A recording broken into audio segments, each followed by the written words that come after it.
Hey guys, welcome back to another repaint video here at the compound. So I got this Dino Trackers 2-pack off of Amazon, and since this set contains an Iguanodon and a Skorpiovenator, I thought it would be fun to give these two a repaint using the Disney's Dinosaur characters as inspiration.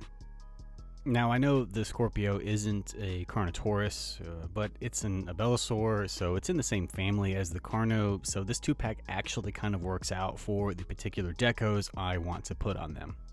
So this film came out in 2000, can you believe that? And I recall a few of my younger siblings watching it, but it was never on my radar, mainly because I was 17 or 18 at the time, and I had other interests on my mind, so I have no nostalgic connection to this movie or toy line.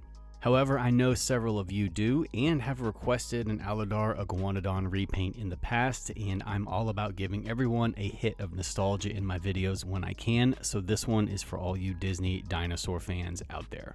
I want to approach the paint jobs on these two from a very toyetic angle, keeping the decos fairly simple and basic and just sort of paying homage to the original toys, which is what I'll be using as reference to get a starting point in terms of color.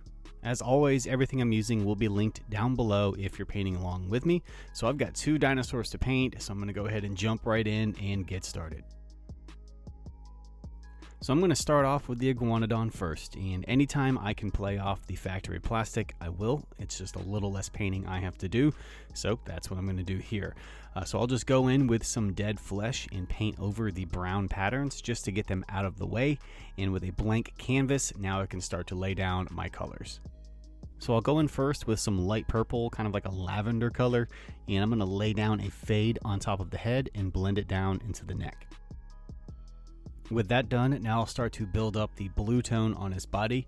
The first color to go down will be sky blue, or just any light blue, just to create an under highlight, and I'll just dry brush that on all over the raised areas. And after a thin glaze of light blue applied with my airbrush, I'll keep going back over all of the raised areas, dry brushing different shades of blue to create color variations on the skin. I'm using different shades of blues with hints of green in them, like Apple Barrel Laguna and Tuscan Teal. I'll then do a final pass with Color Shift Blue Flash, and that's just going to give the texture an extra pop of color.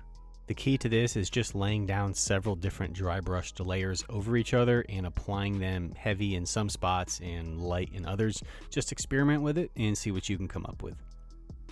So the final details on him will be painting the claws with a dark gray, and then I'll give them a dry brush with light gray.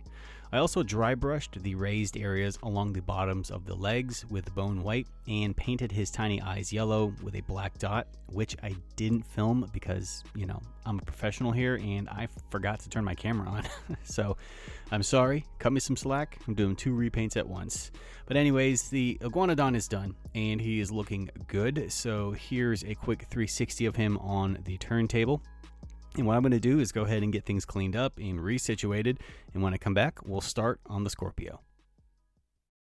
It's the biggest thing to happen in millions of years. Disney's Dinosaur at McDonald's. Big food, big prizes. Where can you hatch, match, and win big? Did somebody say McDonald's? Alright, we are back with Dino number 2. So again, just like the Iguanodon, I'm going to go in with dead flesh, but this time I'm going to use my airbrush to paint over him since I'll be painting the entire figure this color, and there's much more surface to cover than there was on the Iguanodon, and the airbrush will just make this a lot quicker than doing it by hand. So with that base color down, now I'm going to go in with some medium transparent gray, and I'm going to lay down the base color for his skin. And then once that's down, I'll go in over the raised areas with Stonewall Gray and hit all of the highlights to get all the details to pop.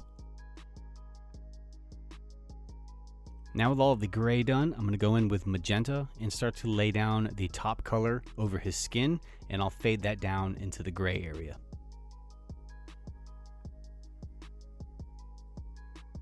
Once the magenta is painted in, now I'll grab some Stonewall Gray and block in the little stubby horn things along the top of his head. And then take a black wash and wash it over the horns to bring the brightness down just a little bit. And now it's time for all the final details, and yes, I remembered to turn the camera on this time.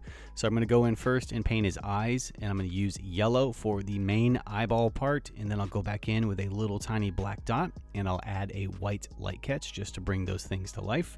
And we'll finish him by painting his claws with dark gray, and then both figures will get a couple of coats of matte varnish to lock the paint in, and with all of that, these two are done and ready to rock and roll. So as always, I appreciate you guys hanging out with me and watching. I hope you enjoyed this video and you found it inspiring or helpful in some way, shape, or form. If you give this one a shot, remember to tag me over on Instagram at the Jurassic Park Compound, because I'd love to see what you guys can come up with. And also, a side note, be sure to stick around to the end to see a teaser of what's coming next week. And until then, you guys take care, and I'll see you around the compound.